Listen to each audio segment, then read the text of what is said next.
need to invest in that with God. Our relationship with God is like any other relationship. A husband and wife that don't put in their relationship, a father and son, a mother and a daughter, two friends. If you don't invest in the relationship will break down and decompose.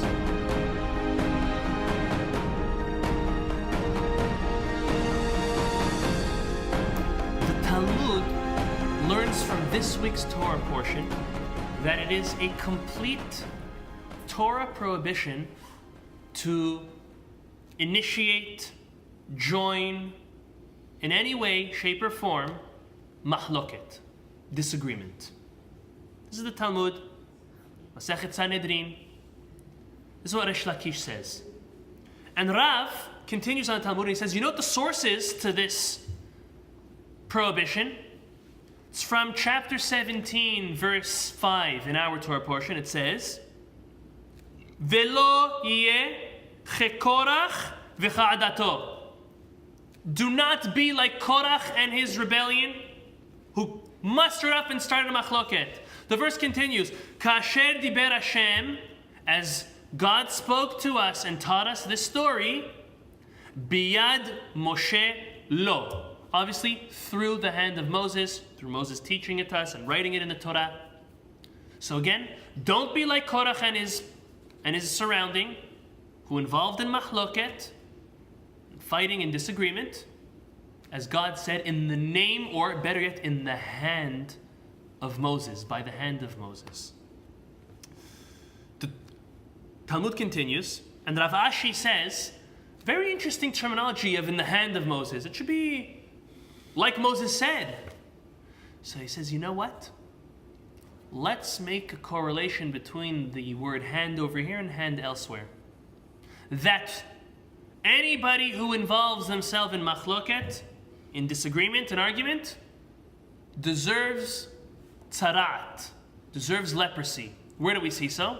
If we go to chapter 4, verse 6 in Exodus, in Shemot, when Moses and God are having the back and forth and the negotiation of even accepting to be the leader of the Jewish people, the messenger, God tells Moses, now bring your hand to your chest. What does Moses do? The yad, the hand of Moses, puts it in his chest. What comes out? Leprosy, tzarat. And what does it say here? Biyad Moshe lo, also in the hand of Moses. Rav Ashi in the Talmud learns there's a correlation. There's a correlation between tzarat, leprosy, and arguments. Machloket. Anyone who is involved in arguments deserves and is going to be unfortunately awarded with leprosy. Zera Shimshon says, well, okay, very nice. The Torah went out of its way to say hand over here and hand over there, but what's the connection? Why? We know leprosy is normally for Lashon Hara.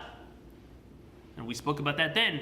But what does leprosy and machloket have to do with one another?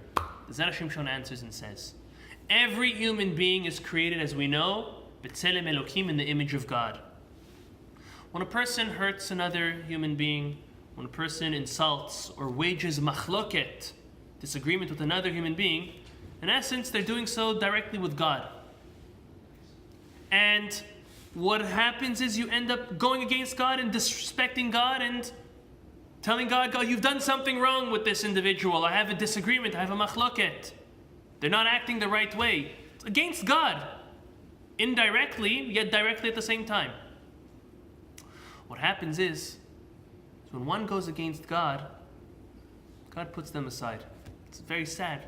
God, more, and more. What happens to a mitzora, a person who has leprosy, a leper? They are moved aside. They're put in seclusion. The Onkelos Hager, who translated our Torah in Aramaic, he composed it. He translates the word mitzora in Aramaic as segira. Segira means to be closed, put aside. And therefore, that is the exact purpose of one who, again, uses their tongue and has lashon and speaks lashon hara, but also to a leper. And that's why the Zera Shimshon says, one who wages machloket, one who causes disagreement, is really going in disagreement and machloket with God, and that now puts them aside, makes them, and that's why they get leprosy, because they're going to get pushed aside. Metzorah, pushed aside. Segirah, closed, pushed aside. Unfortunately, not only away from their fellow brothers and sisters, but also from HaKadosh Baruch Hu.